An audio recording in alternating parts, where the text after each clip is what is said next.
City Councilor and at the request of Councilor Michelle Wu, the Chair of the Committee on Planning, Development, and Transportation, I will be chairing the hearing this morning. In accordance with Chapter 20 of the Acts of 2021, modifying certain requirements of the open meeting law in relieving public bodies of certain requirements, including a requirement that public bodies conduct its meeting in a public place that is open and physically accessible to the public, the City Council will be conducting this hearing virtually. This enables the City Council to carry out its responsibilities while adhering to public health recommendations and ensuring public access to its deliberations through adequate alternative means. The public may watch this meeting via live stream at www.boston.gov/citycouncil-council-TV or via broadcast at Xfinity 8 RCN 82 in FiOS 964.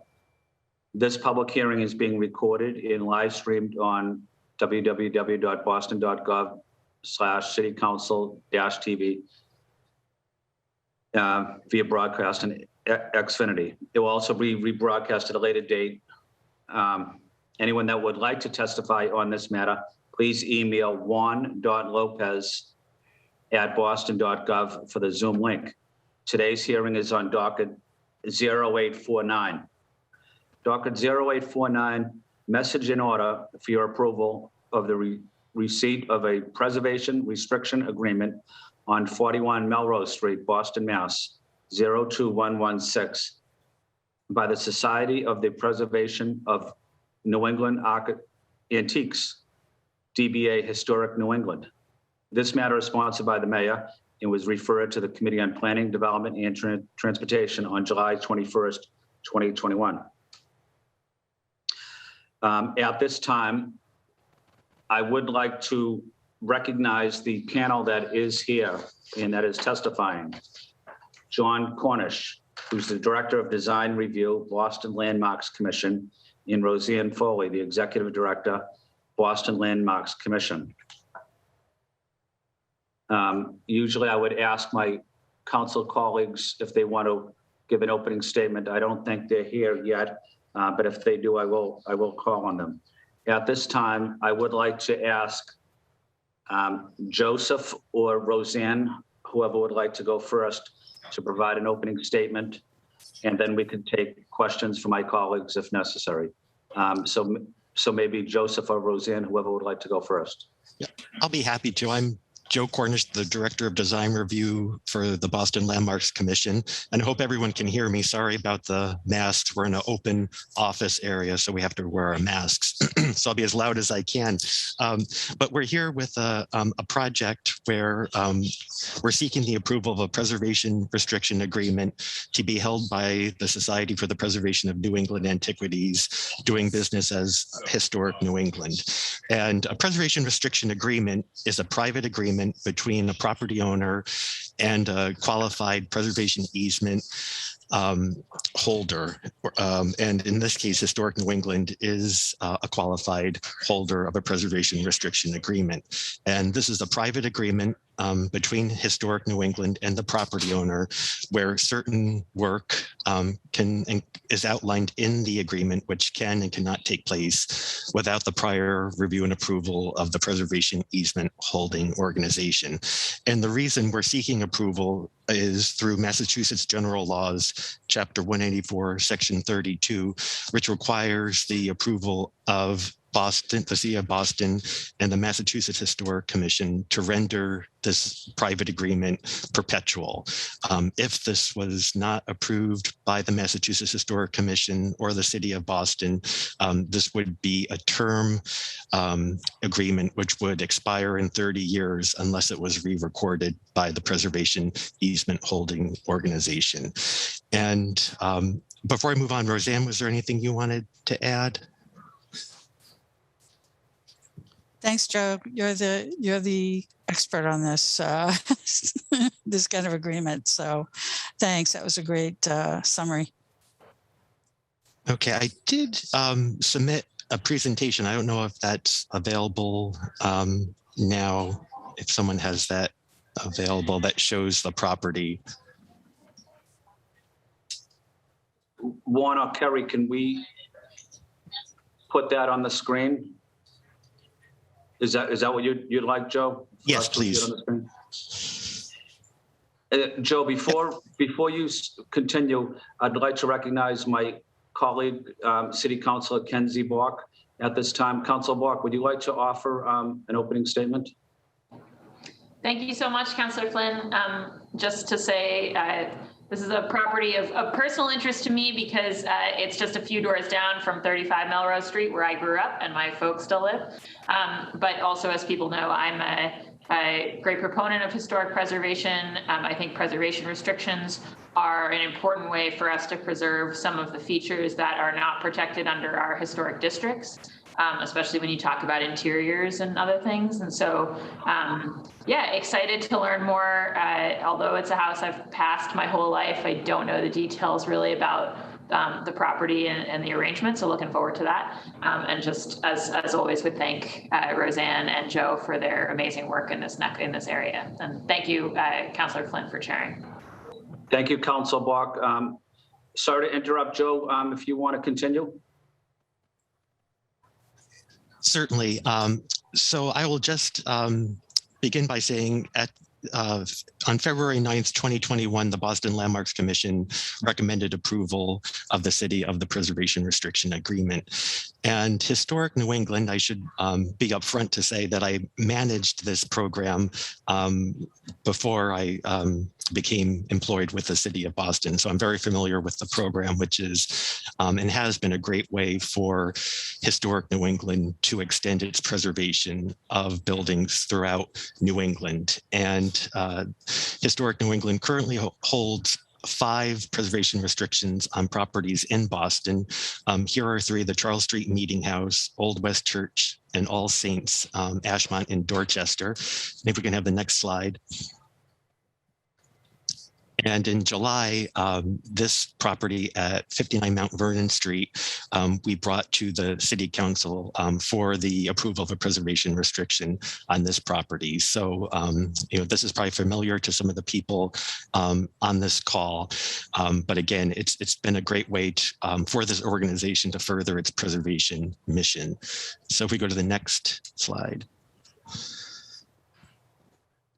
Okay, here is 41 Melrose Street, and it is located in the Bay Village Historic District, which was created in 1983. So any proposed changes to the front facade and roof of this building are reviewed by the Bay Village Historic District Commission. And this preservation restriction agreement will protect those same features, as well as the entire exterior of the building, which is not seen from a public way, as well as certain interior features. And this building was constructed between 1840 and 1841 for a local mason named Howell Matson. And Bay Village is a unique neighborhood in that most of its early residents were in the building trades. There were staircase makers, carpenters, plasterers, painters, as well as the makers of musical instruments. And if we can have the next slide. These are the interior features that the organization Historic New England will be preserving. And I should mention that this is really unique as a very intact example of Greek Revival architecture in the city of Boston, where most of these row houses, unfortunately, have lost many of their early interior details.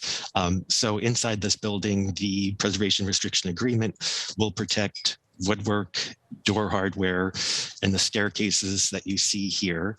And the next slide.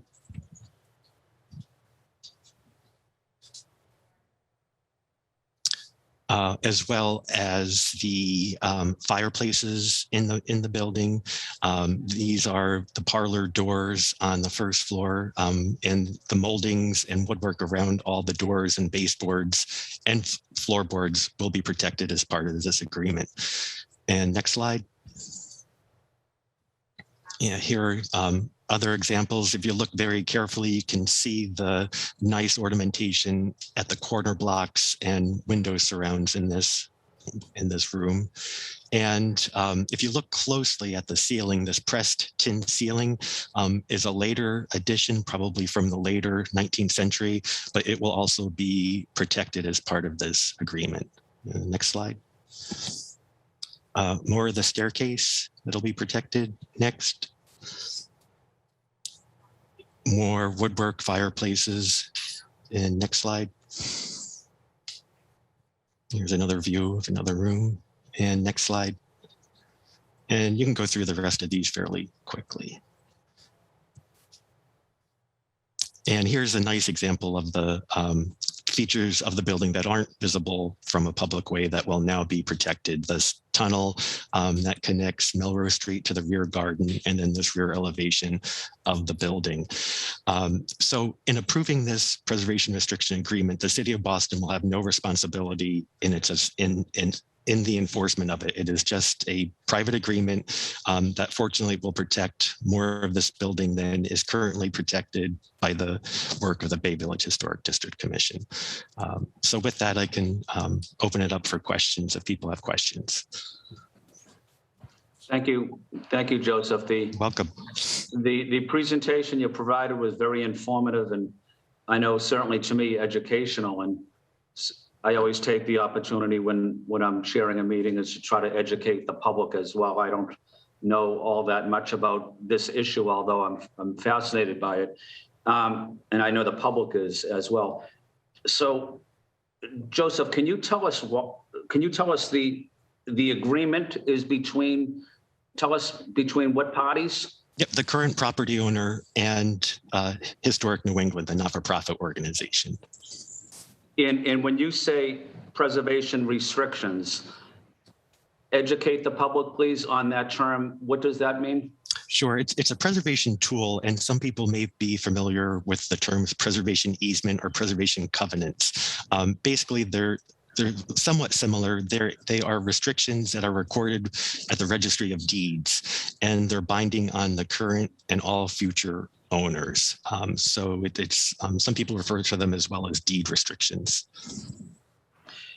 So if the owner of the home wanted to do potential renovations on the house, what would the process be if these were restrictions were in place? Yeah, so they will still need to go through the Bay Village Historic District Commission for exterior work that's visible from the street and at the roof. For work inside as well as anywhere outside the building, they will have to work with Historic New England to get its review and approval. So they're going to be two separate avenues or two separate approvals that the property owner will need to get. And the preservation restriction agreement does exempt certain areas at the interior. So kitchens and bathrooms are exempted from this restriction. So people can update their kitchen and bathroom areas. And then they can also make changes to other interior features, but that it'll be subject to the Historic New England. So Historic New England will have to approve all work before anything can take place. I should have noted at the beginning, I also represent the Bay Village, and I'm proud to represent the Bay Village. It's a wonderful neighborhood, and I was on this street just several weeks ago. Let me ask another question, Joseph.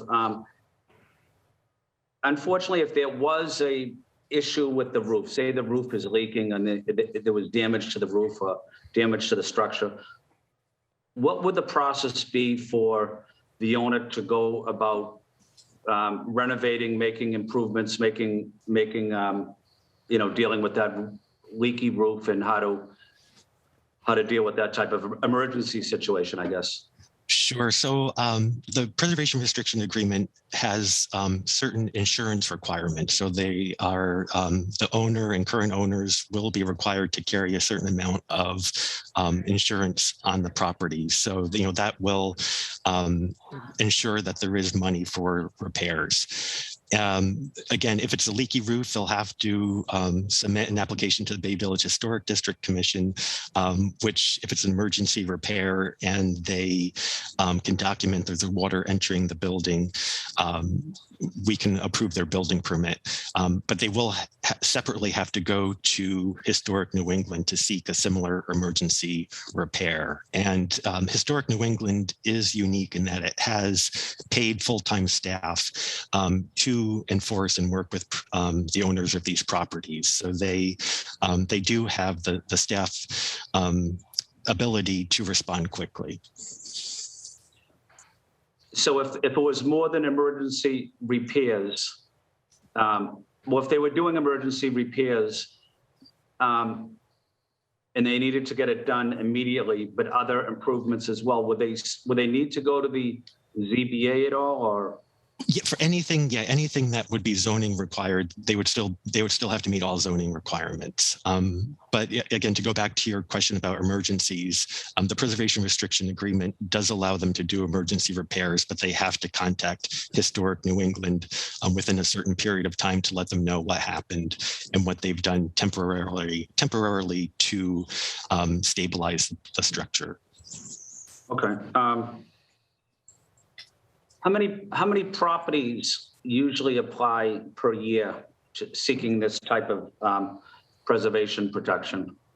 Sure. I know, again, I can't answer that specifically for Historic New England. I know they work with property owners all over New England to create and enforce these preservation restrictions.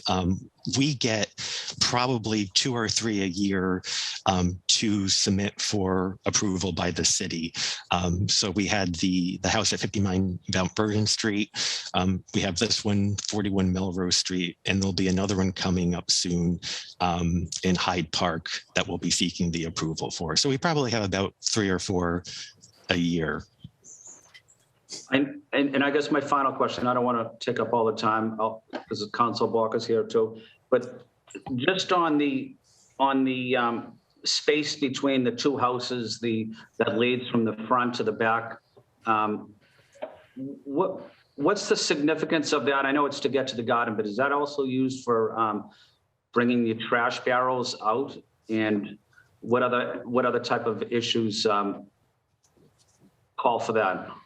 I believe it's a landlocked parcel, so it would be the other kind of egress to get from the back garden out to the street. So you're completely right that it would be more of a service type of use where it would be, bringing in deliveries. Years ago is probably bringing in coal and other provisions like that. But now you're exactly correct. It's access to bring your trash cans out, or hopefully people have garden parties and they can have their guests go through there without going through the house. And finally, I know this is unrelated to your task, but like many neighborhoods, we're dealing with pest control related issues throughout Boston, and talking to residents in the Bay Village. I know that's certainly a concern there. It's a concern practically in every neighborhood. Are there any related issues that I would need to know about in terms of preservation, if working with residents and working with owners of houses on pest control issues, or is there any guidance that your office could provide us? I know we have to do a lot of work on this issue. We haven't gotten any requests in Bay Village. We've had quite a few requests come in the Back Bay district, and we routinely work with property owners to address that issue. Very often in Back Bay, it's the most extensive scope of restricted areas. All exteriors, either you can't see it, is protected, and tree removal is also protected. So if someone wanted to propose removing a tree because of a rat infestation, we probably would ask them if they've explored other avenues, to try to maintain trees. But, typically we see a lot of foundation work and paving that needs to be upgraded and tightened up to prevent the rodent issues, at least in the Back Bay. But we haven't had any, I can't think of any requests in Bay Village specifically related to that. Okay, thank you, Joseph. Welcome. Thank you for taking my questions. At this time, I'm going to ask Councilor Bork, would you like to ask any questions to Joseph or to Roseanne? Yes, thanks so much, Councillor Flynn. Yeah, excited about this. And one comment, Councillor Flynn, related to your question is, because my parents also have one of those passageways between their house and the abutting house. And I think one of the historically neat things about this street is that the street was actually raised at some point. And so as a result, all of those back gardens are sunken compared to the level of the street. It's like a sort of half a story down. So I think that's a piece also of what's kind of historically significant about the buildings and the way that they're laid out. Obviously the Bay Village in the name is a clue. Yeah, I guess, Joe, just wondering, I think I asked you this at the Mount Vernon Street one. I'm very interested in, so for folks watching at home, right, there was a reference to this, the historic districts protect things that can be seen from a public way. And so if something's only visible from a private way, or if something is interior, then it's not protected. And obviously there's a balance here, right? There's a reason the kitchens and the bathrooms are exempted. People don't want to live with antique appliances forever. But it's also true that there's a lot of architectural beauty in Boston's interiors, and that the trend towards gut rehab renovations is kind of taking that out systematically across the city. And I think, obviously, and there's also some economic things going on there too, where you have a place like Bay Village that was built to house tradespeople and yet has become a very expensive neighborhood. And so people don't want kind of tradespeople sized rooms necessarily. They want sort of grand sweeping ceilings that, and so that's another thing that kind of takes out the interior character. And I do think that, these private preservation restrictions are kind of the way forward here. I don't think that we as a city government are going to reach inside necessarily. But I am pretty interested in how this vehicle can become more than something that we've got 5 of. So I guess, Joe, I know you're not repping Historic New England here, but if you could speak at all to, do you know anything about how this owner reached out to Historic New England and got connected? I'm trying to think about ways besides holding a hearing like this that we can kind of publicize for people. Hey, if you're selling your house and you think it's got some beautiful interior features and you'd be kind of gut wrenched if somebody went and knocked them all out, there is a way to protect them. And, it might affect who wants to buy the house, but if that's something that you want to do, you can do it. So I guess if you have any of the backstory, Joe, there for us. And obviously in the long run, what I would hope for is that we have so many of these that we couldn't have an independent council hearing for each one. That's kind of my goal in the long run. But yeah, I don't know if you have any comments on that. Sure. Thank you. Thank you for your comments and your question. I know, Historic New England, when I worked there, their program was very reactive. So they weren't doing, they were doing some outreach, but most of the requests and inquiries that would come in would be from people familiar with the organization and with its work and its preservation efforts. So I do remember when this property owner first reached out to Historic New England, and that was probably more than 10 years ago. So, a lot of these agreements, take years to come to fruition. But Historic New England has been unique in that they work at a property owner's pace. So, it's really, when the property owner is ready to move forward with these restrictions that they're ready to do that.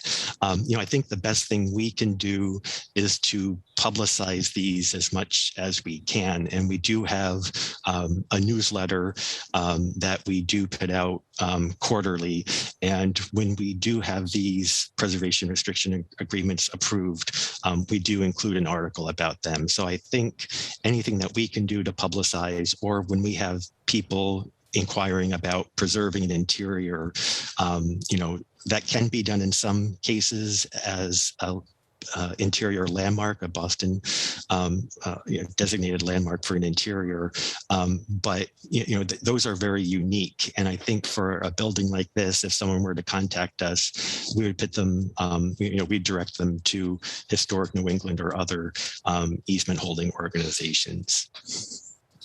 Yeah, no, that's great. And yeah, I think it might be worth us sort of thinking about in the longer term, if we had just even a little simple kind of one-pager explainer or guide, so you want to preserve the inside of your house, right? Here are some of the options. And just because, I think from a city staff time perspective, I think, this is something that we want the private entity that's restricting it to do the lifting on. But it would just be good to be able to sort of more systematically point people in their direction for this kind of thing, I think. So, and Mr. Chairman, those are all my questions. I'll definitely be in support. And I do think our colleague, Councilor Braden, may have joined us as well. Yes, thank you. Thank you, Councilor Bach. We are joined by our colleague, Councilor Liz Braden from Alston and Brighton. Councilor Braden, would you like to offer an opening statement and/or Q&A as well? No, I'm very happy to join. I'm always excited to see opportunities to preserve historic houses and buildings, and especially the interior. I think it gives us a window into the lives of folks who lived in a prior time, and it seems to be a losing battle so often, and I'm always excited to see a project like this come forward that we can work with Historic New England to try and preserve. So thank you, and I'm here to learn how this process is working, because we have some buildings out in Alston Brighton we'd like to preserve as well. So always trying to learn more. Thank you. Thank you, Councilor Braden, for being here. And I just have two follow-up questions, maybe relating to what Councilor Braden said and what Councilor Bach stated, but it's such an interesting and fascinating subject. Would love to have you set up a meeting, and learn more about what you're doing in educating the public. But can you talk about some of the outreach you do to the public so they are aware of what you do, what your role is, what your duties are, and why it's important to have such a agency, such a department? Sure, I can say, again, in addition to the newsletter, we do have active Facebook accounts and Twitter accounts where we are, whenever we can, trying to publicize the good work that we do. And again, we want to thank the City Council for its ongoing and continued support as always into our work. So that's much appreciated. Roseanne, is there anything more you want to say about outreach? I think we're doing a great job with the resources we have, and we're poised on the brink of expanding our staff, so we'll have more time to be proactive about it, which I'm really looking forward to. We have a great quarterly newsletter and some social media, as Joe mentioned, that people definitely love to interact with. It's hard to take the show on the road, so to speak, and have a, neighborhood chats or coffee hours. That is a goal at some point when it's possible. But yeah, we take every hearing such as this to help answer folks' questions and help get the word out about what we do. Thank you, Roseanne, for that answer. And I guess my final question before we wrap up, one of the issues I focus on a lot because it impacts my district, it impacts Councilor Bach's district and Councilor Lydia Edwards district as well in East Boston. Groundwater related issues, working with the groundwater commission and with the what impact would preservation have as it relates to groundwater related issues, Joseph or Roseanne? Yeah, there really wouldn't be much. We routinely approve projects that are required for groundwater recharge, and we have worked in the past with the groundwater trust. But anything that would be usually a zoning issue, and there's really nothing that we would do that would deny them doing appropriate work for groundwater recharge. Okay. Well, I don't believe any other colleagues are on. I don't think Councilor Bach or Councilor Braden have any follow-up questions. I'm just checking to see if any other colleagues are on. I don't believe so. So at this time, I would like to thank Joseph. I would like to thank Roseanne. I would like to thank the City Council Central staff for coordinating this meeting. And let me ask Councilor Block, would you like to give a closing statement? Well, I would just thank the department for their time. I do see Councilor Flynn, somebody with their hand up in the attendees section. Oh yeah, that's right. I forgot about that. Okay, let me take public testimony at this time. If you would like to testify, could you please raise your hand and we will call on you. Again, apologize for not going to the public. I should have done that. But Kerry, can you ask the person that has their hand raised if they'd like to testify? Or Juan, I think. I think that's me, perhaps. Okay. It's just unmuted. Yes, we can hear you. Thank you for joining us. Perfect. Thank you, councilors. My name is Carissa Demore. I'm actually here on behalf of Historic New England. Okay. So we will be the ones to hold this restriction.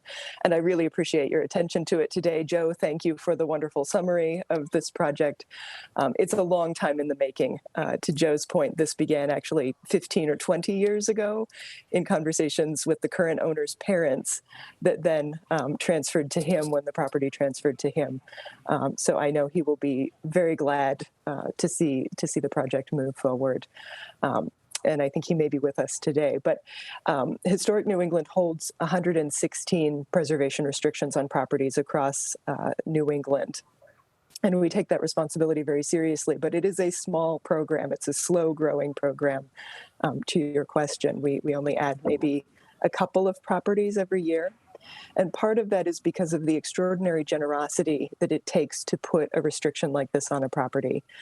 In this case, not only is the owner giving up rights to their property, giving those to Historic New England, they're also endowing this restriction. So the owner is making a significant financial contribution to Historic New England to ensure that we have the resources in order to make this agreement, to record this agreement, to staff it in the future, to have staff available to review project requests and to monitor the property over time, and to endow a legal reserve for us so that if a future owner makes changes that we don't approve, we have the resources to enforce this agreement.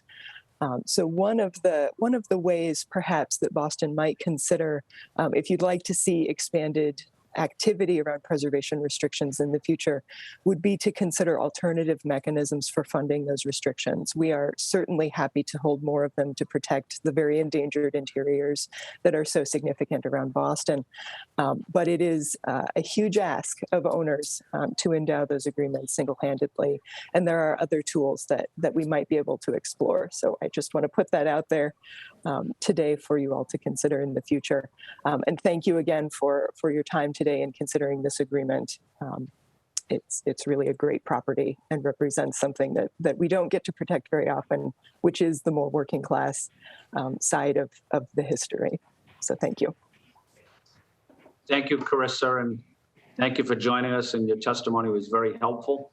We appreciate you being here. I know there's another person that wants to testify, Maurice. Yes, that's correct. Can you hear me? Yes, we can hear you, Maurice. My name is Maurice Dodd. I'm actually the owner of 41 Melrose Street. Yes, I did appreciate, Councilor Flynn, your comments on the water level. That is a very big concern to me because the big developments around it, they are severely affecting the poles that are in the property. I'm sure you know Beacon Hill, many houses have had many problems with that. So that is a very concern to me. That was one of actually the reasons why I signed up with Historic New England to hopefully help me protect that problem because of the water level going down. So I would really appreciate if you guys could do some effects on that because the piles will rot soon because the water level is going down. Many years ago, I was in the process of buying a house on Fayette Street. And one of the reasons I backed out of it was because it had rotting poles in it. And the person, they bought it cheaply, resold it, and recently I think it even sold for $2 million. But that house is sure will collapse in a few years. So it is a big problem to Bay Village, and I'm sure as well as other areas. And the second thing is about publicity. I would appreciate if this matter be private, not be published anywhere, because it is a private matter between me and Historic New England. I do not want it to be published in any newsletters or on Facebook or any social media. I greatly appreciate that. Thank you, Maurice, and your comments about groundwater were very helpful. And one of the things I would like to do sometime, maybe after the new year, I've held hearings already with the Groundwater Commission just on exactly what they do, what their duties are. But I know the public, it's a great opportunity to educate the public. So we'll continue to engage the Groundwater Commission. Christian over there does a wonderful job. So I appreciate your comments, and we'll stay in contact, Maurice, and feel free to reach out to me if you have any issues. I'm just looking around. Any other raised hands that want to testify? Again, want to say thank you to the panelists for being here, to Maurice, to Carissa for testifying, and like Councilor Bach mentioned, I'm going to coordinate with Councilor Wu and present this before our body sometime very soon. So again, want to say thank you to Roseanne, say thank you to Joseph, to my colleagues, and to central staff. This meeting is now adjourned. Thank you. Thank you. Thank you.